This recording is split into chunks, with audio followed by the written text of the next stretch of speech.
السلام علیکم ورحمۃ اللہ وبرکاتہ۔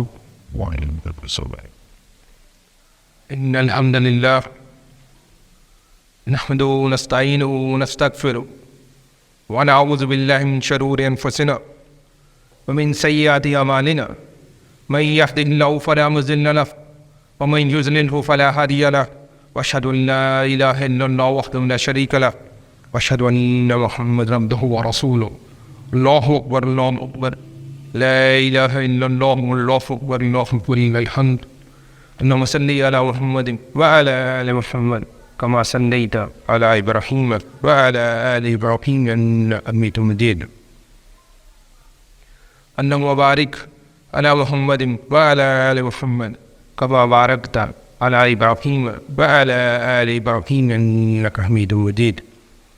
اما بعد، اعوذ باللہ السمیع العلیم من الشیطان الرجیم، بسم اللہ الرحمن الرحیم۔ هو الذی ارسل رسولہ بالہدی ودین الحق لیظہرہ علی دین کلہ ولو کرہ المشرکون۔ رب اشرح لی صدری ویسر لی امری واحلل عقدۃ من لسانی یفقہوا قولی۔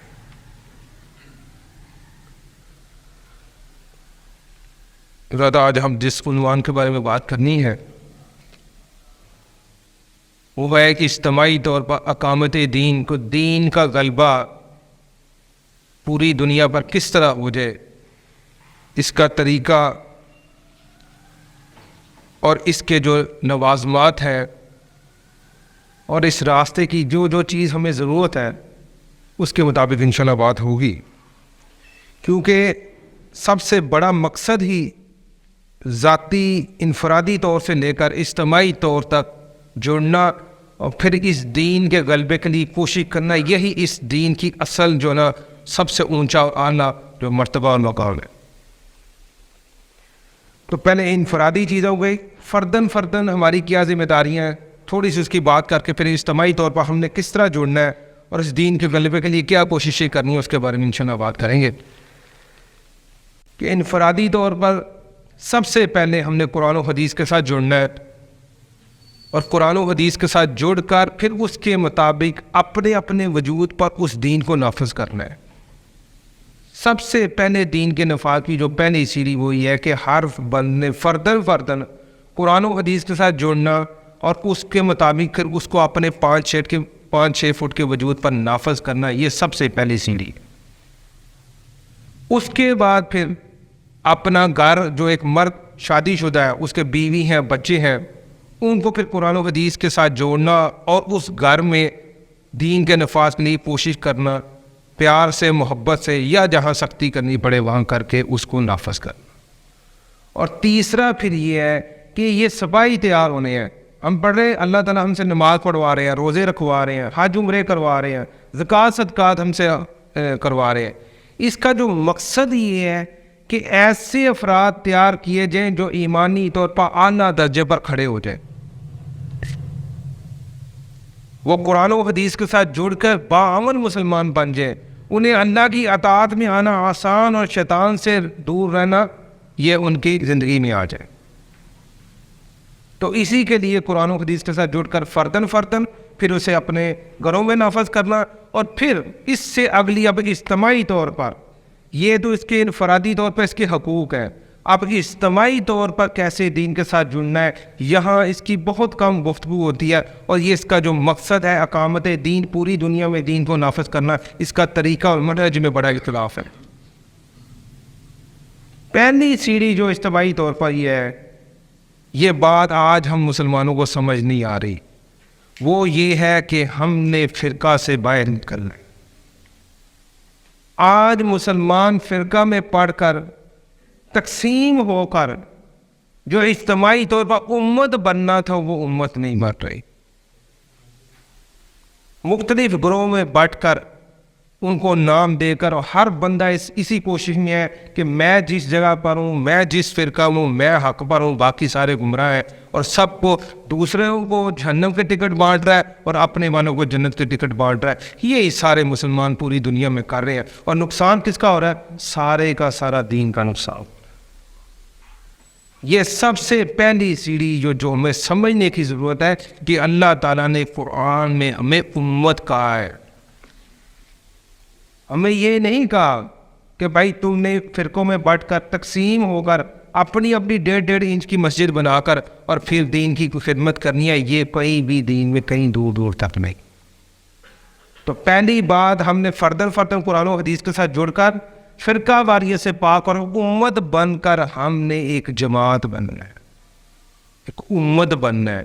اب اس امت کو جوڑ کر جو آج رائج طریقے چل رہے ہیں وہ کون کون سے ہیں، اس کے پہلے میں بات کر لیں، پھر دیکھیں گے کہ منہج نبوی ہمیں کیا ہماری ہدایت، ہماری رہنمائی کر رہا ہے اور ہم نے کس ساتھ جڑ کر دین کے نفاذ کے لیے کوشش کرنی ہے۔ مختلف سوچیں ہیں، مختلف لوگ ہیں، انہوں نے اپنی اپنی سمجھ کے مطابق، اس میں کسی کو تنقید کرنا مقصد نہیں ہے، صرف اصلاح کرنا مقصد ہے کہ جہاں جہاں پر کمی ہو اس کو دور کیا جائے۔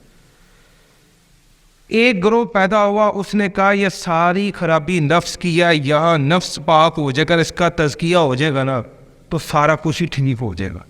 بات اس حد تک ان کی ٹھیک تھی، اور انہوں نے وہ کیا، وہ آج ہم نے اس کو صوفیزم کا نام دے دیا۔ اتنے چلے کاٹو، اتنے مراقبے کرو، اتنی تسمیہ کرو، اتنے یہ کام کرو۔ وہ بات تو ٹھیک تھی لیکن اس کا جو طریقہ ہے اس میں ملاوٹ آ گئی۔ وہ کہتے ہیں اس اندر کو صاف کر لیں گے تو سارا کچھ ہی ٹھیک ہو جائے۔ نمبر 1، یہ ایک گروپ بنا جس نے اپنے مختلف جو نا مراحل، مختلف طریقے بنا کر اس نے کہا اس کے ذریعے انہوں نے اپنی اصلاح کری۔ دوسرا کیا کیا، دوسرا ایک گروہ، بات اس کی بھی ٹھیک لیکن بات حد تک ٹھیک ہے لیکن طریقے میں کمی، کہ ہم نے تبلیغ کے ذریعے لوگوں کو جوڑنا ہے۔ بڑی بڑی جماعتیں بنی ہیں مسلمانوں کی، لاکھوں کروڑوں کی تعداد ہے ان کی، لیکن بات وہ یہی کرنا ہے کہ تبلیغ کا مطلب کیا، لوگوں کو پہنچانا، لیکن وہ بات کیسے پہنچانی ہے، کس طرح پہنچانی ہے اور کون سی پہنچانی ہے، یہاں پر مسئلہ ہو۔ تیسرا ایک گروہ اٹھا، اس نے کہا بھائی یہ ویسے نہیں ٹھیک ہوگا، تلوار اٹھانی پڑے گی، یہ گردنے کو 100 ہزاروں لوگوں کی اڑانی پڑیں گی تو پھر دین کا نفاذ ہوگا۔ انہوں نے اسے جہاد کا نام دے کر لوگوں کی گردنیں اپنوں پہ بھی اور کفار کی اڑانی شروع کر دی۔ انہوں نے کہا اس کے ذریعے دین نافذ ہو جائے گا۔ چوتھا ایک اور طبقہ اٹھا، اس نے کہا نہیں اس طرح نہیں ہوگا، ہمیں سسٹم میں آنا پڑے گا، اسلام کا نام لے کر الیکشن میں آنا پڑے گا، ووٹ کی طرف آنا پڑے گا، ووٹ کے ذریعے تبدیلی آئے گی تو اسلام کا نفاذ ہوگا۔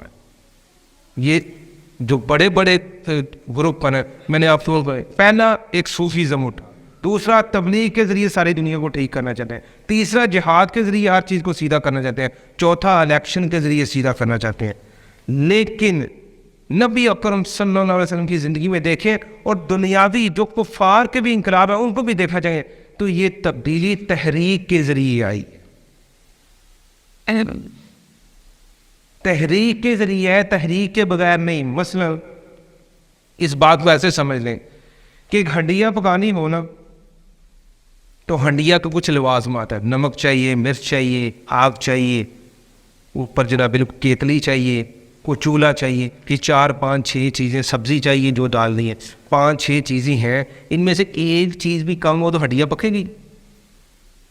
ہم نے کیا ہوا ہے، کسی نے نمک پکڑا ہوا ہے جہاد کے نام پر، کسی نے مرچ پکڑی ہوئی ہے تبلیغ کے نام پر، کسی نے جناب چولہا پکڑا ہوا ہے صوفیزم کے نام پر کہ تزکیہ کرنا ہے، کسی نے جناب یعنی اس کو جو سبزی پکڑ لی ہوئی ہے الیکشن کے نام پر۔ ہر بندے نے ایک ایک چیز پکڑی ہے اور وہ اس کوشش میں ہے کہ ہڈیاں پک جائے گی۔ جب تک یہ ساری چیزیں ایک جگہ اکٹھی نہیں ہوگی اور قرآن و حدیث کے مطابق نہیں ہوگی اس وقت ہڈیاں رول پبیشن۔ یہ ہے آج مسلمانوں کا مسئلہ۔ اس نے کہا جو میرے پاس چیز ہے ساری کنڈی یہی ہے، اسی کے ذریعے سارا کچھ آئے گا۔ دوسرا کہتا نہیں جو میرے پاس ہے اسی کے ذریعے سارا کچھ ہوگا۔ تیسرا کہتا ہے اسی کے لیے۔ چوتھا پانچواں، ہر ایک نے اپنی اپنی چیزیں پکڑ کر اور اسی پر زور لگا رہا ہے۔ وہ کسی کی سننے کو تیار نہیں ہے، کسی کی ماننے کو تیار نہیں ہے، اپنی اصلاح کرنے کو تیار نہیں ہے، دوسرے کی اصلاح کرنے کو تیار نہیں ہے۔ تنقید، فتویٰ، ضد، اپنا فرقہ، اپنی جماعت، اپنے علماء کرام، اپنا سلسلہ، اسی سے وہ باہر نکلنے کو تیار نہیں ہے، اور وہ کہتا ہے کہ بھائی سارا کچھ ٹھیک ہو جائے گا، میں جو نا وہ جو منزل ہے اس کو پالوں گا، ساری عمر لگے رہے۔ دوسری اس کی اکثر میں مثال دیتا ہوں، یہ اگر میں نے مثال کے طور پر لاہور جانا ہو میرے پاس گاڑی بھی بڑی اچھی ہے, میرے پاس ڈرائیور بھی بڑا اچھا ہے, میری جیب میں پیسے بھی ہیں, جتنے سفر کے لوازمات ہیں پورے ہیں, لیکن گاڑی کا رخ میں ملتان تو لاہور کی طرف بجائے ملتان کی طرف کر لوں, ساری عمر میں لاہور پہنچ سکوں گا؟ نہیں پہنچ سکوں, کیونکہ میری منزل جو سمت تھی وہ غلط تھی. یہ اسی طرح ہی ہے کہ ہم نے صوفیزم کے نام پر, تبلیغ کے نام پر, جہاد کے نام پر, الیکشن کے نام پر اور کچھ خود ساختہ چیزیں بنا کر ہر بندہ اپنی اپنی چیز لے کر بیٹھا ہوا ہے, اور وہ کہہ رہا ہے کہ دین کے نفاذ کے لیے یہی چیز ہے, جو میرے پاس ہے یہی رنگ. وہ ہنڈیا کی مثال ذہن میں رکھیے گا, یہ ساری لوازمات ایک جگہ اکٹھے ہوں گے اور پھر اس میں قرآن و حدیث کو معیار بنایا جائے گا اور اس کے مطابق پھر کوشش کی جائے گی, تو پھر دین کا نفاذ ہوگا.